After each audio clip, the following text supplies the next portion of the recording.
Hello and welcome to another episode of Brofest Reviews. My name's Gaz and today we'll be looking at the 2D side-scroller from Sega, Sonic Mania. So let's get started.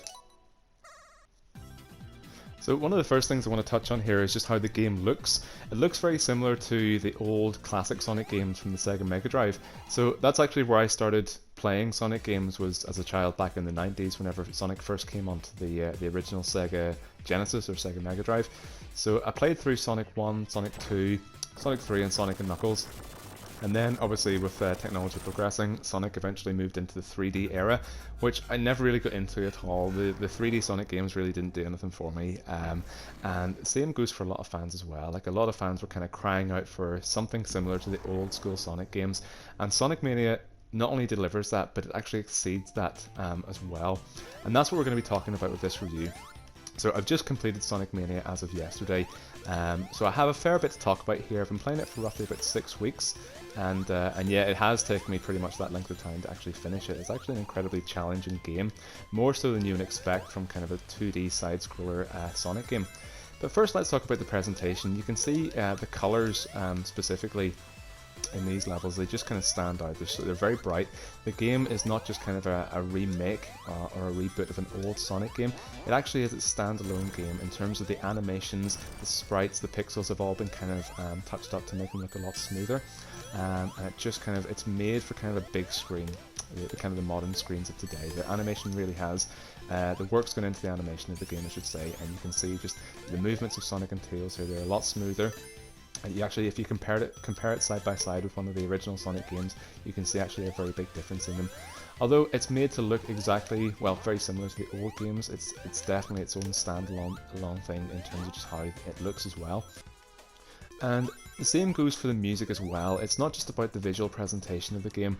The music is just as important as kind of the visuals of the game as well. So what they've done is they've taken a lot of the original soundtracks from the old Sonic games, such as the Green Hill Zone and the Chemical Plant Zone, and they've not only redone them. I mean, it's hard to explain what they've done with them because it is all kind of 8-bit sounds, but they've sort of reproduced them to sound a lot more modern and a lot more fresh in terms of the modern day speakers as well. But not only that, there's some zones that are new zones to Sonic Mania. It's not all kind of the remix of old zones. There's brand new zones here as well that have their own kind of theme music for them, and each piece of music is really well kind of representing the landscape around it as well. So for example, there's an oil ocean zone which sounds like quite almost like a Middle Eastern kind of sound to it. And then there's other zones like the Hydro City, which is a very funky soundtrack. The Mirage Saloon has a very kind of Western themed soundtrack to it. So the music goes a long way, and I just want to touch on the special stages here as well. There's two types of special stages in the game. There's this one here, which we have first of all, which is Chase the UFO, and this is how we get our main Chaos Emeralds in the game. There's 7 Chaos Emeralds to collect in any Sonic game. Now, for myself personally, doing a full run through, which is all the stages, I've only managed to collect 2 Chaos Emeralds, and believe it or not, that is with maximum effort on my part. That's me really doing my best to try and get as many as I can, and the maximum that I've been able to get is 2. And that just reflects kind of the level of difficulty for some of these stages here as well. They do get increasingly difficult the more kind of emeralds you get. So, like I say, I've only got 2.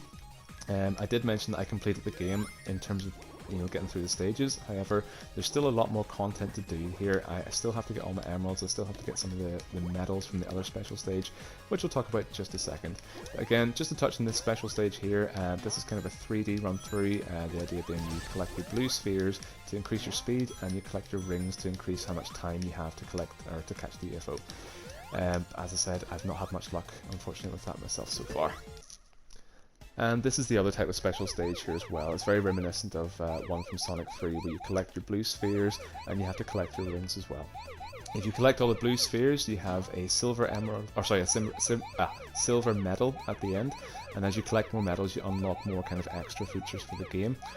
You also have the chance to earn gold medals as well by collecting all your rings as well as your spheres. But that's, again, it's very, very difficult to collect everything. But there's definitely a high level of challenge there as well. So we've talked about the visual and the musical presentation of the game. I just want to spend a minute talking about the actual level design of the game as well. So as I was saying before, a lot of the levels are reminiscent of kind of old Sonic levels as well. However, by no means are they kind of copy and paste remakes. Each level has been redesigned with a similar theme to the old ones, but have been completely redesigned. Some of the levels are absolutely huge, and as you can see here, if you play as different characters, you have different ways of actually getting around different levels. So for example, as Sonic, Sonic has a few different abilities that allows him to go faster. Tails obviously can fly through levels to access different areas that Sonic can't. And if you're playing as Knuckles, he can glide and climb walls as well, and smash through walls and kind of go underground. And basically, there's a number of different ways of playing certain levels, and it just adds to the replayability of the game. So you can play one level as one character and then play it in a completely different way as another character. Just kind of the incentive is there to go back and try different things with different levels. Even if you're playing as the same character, there's a good chance you'll find a different route through a level on your second time through. So again, they've put a lot of thought into the level design here. You can tell the developers have actually had quite a lot of fun with it, because some of the levels have some very fast parts to them as well. Some parts where you're sort of trusting the game to take you on this roller coaster ride through the level. And again, you can tell in some places the developers are just trolling, where they have little random spikes where you've got no choice but to run into the spikes unless you know what you're doing. As you progress through the game, the levels become increasingly difficult, and I really don't say that as an understatement. They do become very, very challenging towards especially the last 3 to 4 zones, I would say. They definitely keep you on your toes. Personally, I wasn't able to get through them the first time. It took quite a few attempts to sort of nail some of the later levels. But again, it's just testament to the developers putting in the effort to kind of give the challenge there, because it's hard to tell who this game is exactly marketed at. If it's marketed at a younger audience, I would say a younger audience would seriously struggle with the difficulty of some of the later stages and special stages in this game. However, if it's marketed at someone like me, who's like an old school Sonic fan from the 90s, who's now obviously an adult, there's definitely a high level of challenge there that just keeps me coming back for more, keeps me trying to push myself to get to the next stage, or get another emerald in my case. And again, just hats off to the developers there for keeping the level of challenge high with their level design and their kind of the different ways of getting through each stage. Okay, so one minor gripe that I have about the game is the game thankfully has a local option for multiplayer, where player 2 can pick up another controller and they can play as the second character, either Knuckles or Tails in the original game. And this is fine, this is great if you're having friends around and somebody else wants to pick up the controller and play along with you. However, what the game doesn't have is an online multiplayer function, where unfortunately if you're like me and you have friends in different countries, it just means that you can't play with your friends. You can't sort of have a game of Sonic Mania if 2 of you are in 2 different places, for example. And that's, I mean, I can nearly see why they've done that, because with such a fast-paced game, player 1 basically dictates where you go, and player 2 is more or less there just to tag along. However, I'm okay with that. Like, I certainly don't mind whenever my cousin and I, Charlie, were playing together, and I was playing as Knuckles and he was playing as Sonic, and I was just tagging along. I know I wasn't really doing very much, but just to kind of play together with your mates is a big deal nowadays, and I think the game's let down slightly by not having this feature in it. I would seriously suggest, if they are doing a second Sonic Mania, that they really try and implement that feature as much as they can, and I would say they would get a much wider audience if they did that. Not that they got a small audience this time. The game was really well received. However, it's just a tip for improvement I would like to see added if there was ever a sequel. I just wanted to touch briefly on some of the boss mechanics of the game as well. I've mentioned about the level design and how the difficulty quite steeply increases as you go through each stage, as well as that each boss at the end of the stage has its own entirely unique mechanics. Some of them are reminiscent of old games and some of them are brand new bosses, but either way, especially with the later stages, there's a very high level of challenge there that means you definitely won't be completing something the first time. You'll have to come back time and time again. You'll be forced to learn the mechanics of the boss, and that'll just keep you coming back for more. And the good thing is that whenever you finally do beat the boss, there is a real sense of achievement and a real sense of satisfaction that you've learned the mechanics and you've been able to beat that boss with the skills that you have. So again, it's just another way the developers have really put the time and effort into this game to keep it kind of just to keep you on your toes, especially when it comes to the later boss fights. So I'd mentioned before about how I just completed the game recently in terms of getting through the stages, and and beaten all the bosses of the game. So what I done after that is I went on and I checked to see what DLC was available and how much it cost me. I was fortunate enough that whenever I got Sonic Mania, I picked it up for free. I think it was the month before last, back in June 2019, as part of your PlayStation subscription. So Sonic Mania as the base game didn't cost me a penny, and for a free game, I mean, it's incredible that they've done that. But the DLC available to it, you have the option of also purchasing what's called Sonic Mania Plus, and I'll talk to you about that in a second, but that's available for $3.99 on the PlayStation Store, and as I didn't pay anything whatsoever for Sonic Mania, I thought $3.99 was absolutely great value for any DLC for this game. So let's talk about what the DLC will offer. Okay, so the first thing with Sonic Mania Plus is that you're introduced to 2 new characters in the game. The first one is Mighty the Armadillo, which is this red character here. Looks a bit similar to Sonic, but has a few different abilities. Okay, so if I double jump, Mighty has a ground slam, a little bit like kind of Mario's ground slam, but it basically comes from a double jump, and it means that you can smash through certain areas of the ground that wouldn't normally be accessible to any of the other 3 characters. Mighty also has a permanent shield on himself as well. So it's a bit like the very basic shield in terms of if Sonic or Tails had a normal shield. If they get hit once, they would lose their rings.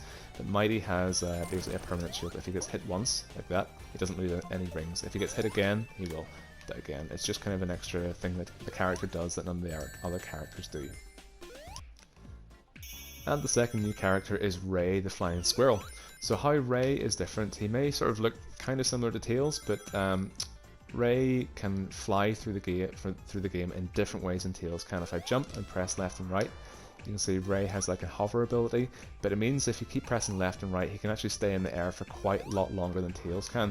And it's just a different way of traversing the game. The idea being is you dip down to collect air and then dip back up again, and it means you can stay in the air. You can actually traverse quite large areas just by flying through the game like that. So again, it's just another way that unique characters have their own unique way of traversing the levels, and the developers have spent time thinking about this. They have put different points in the level that can only be accessed from certain characters, such as this up here. But again, it's just another way where, depending on what character you pick, you have different ways of getting through the game. Okay, so just with the base game of Sonic Mania, I'm just going to talk quickly about some of the modes we have. We have Mania mode, which is the very basic story mode. It takes you through each stage one at a time. You have time attack mode, where you can try and compete with yourself to get a quick time going through the stages. Your competition mode is like your multiplayer, where you can play with a friend in split screen, and you can race each other through the game. But whenever you purchase Sonic Mania Plus, you have access to what's called Encore mode, which I'm just going to talk about now. Okay, so we've just started with Encore mode here in Sonic Mania Plus. So how this works, you can see we're in the Green Hill Zone, but the Green Hill Zone now looks different. It's got a different backdrop that looks more like a sunset as opposed to daytime. But also when you're playing with more than one character on the screen, you press triangle to switch between the different characters. So for example, I press triangle, I'm playing as Sonic with Mighty following me, and then if I switch to Mighty, I'm playing as Mighty with Sonic following me. But you can see the level's actually been redesigned because there's different points that you can access with different characters now that weren't there before. So if I use a ground pound here, it opens up an entirely new part of the Green Island Zone. And then you'll see a box to the right hand side there that looks like an extra life box. Instead of lives in Encore mode, you only have however many characters you can collect, which I think is up to 5. So for example, it's just Sonic and Mighty at the minute. If I hit the box, I get a little T down the bottom of the screen. That means Tails is up if I ever lose one of my characters here. So for example, if I lose a life as Sonic, which I'll do in just a second.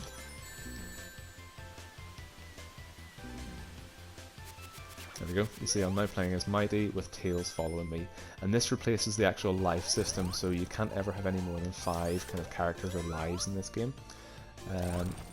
And again, it just keeps the game interesting. It's kind of a different way of playing through the levels that now have different parts that you can access, because you never know which character you're going to come across next. So a place like this here, I can't reach it as, or I can reach it as Mighty. I can't get through the wall unless I spin. Tails wouldn't have got through the wall, by the way, I've checked that earlier on. So again, it's just a way that the game keeps you coming back for more. It's an entirely new way of playing through all the stages, which have been completely redesigned. And again, this is just great value for money, because for $3.99 I'm getting to play the same game, but with an entirely new kind of design on it, and it's fantastic. And again, just a little trick here, and press triangle, switch over to Tails, and I can just fly around the map like that there. So Folks, that's basically my review of Sonic Mania and Sonic Mania Plus, the DLC. I would highly recommend it to anybody, whether you're an old Sonic fan like myself, who's been playing the old games in the 90s, or if you're a brand new fan coming into the franchise, perhaps you haven't played it before, perhaps you've only played the 3D games, and maybe you picked it up in the free kind of PlayStation Store last month, and you haven't got the chance to try it yet. I would really definitely give it your time. It doesn't take very long to sort of, if you were playing it exclusively, you could probably get through the game in a couple of sittings, I would say. I was only casually playing it, kind of dipping in and out of it, so it took me roughly about maybe 6 weeks to get through all the stages. But even then, some of the stages absolutely kicked my ass in a great way. Especially some of the last stages where I remember like I was kind of laughing at the game for punishing me in certain ways. But guys, I would highly recommend it. Thanks so much for watching, and I'll see you next time.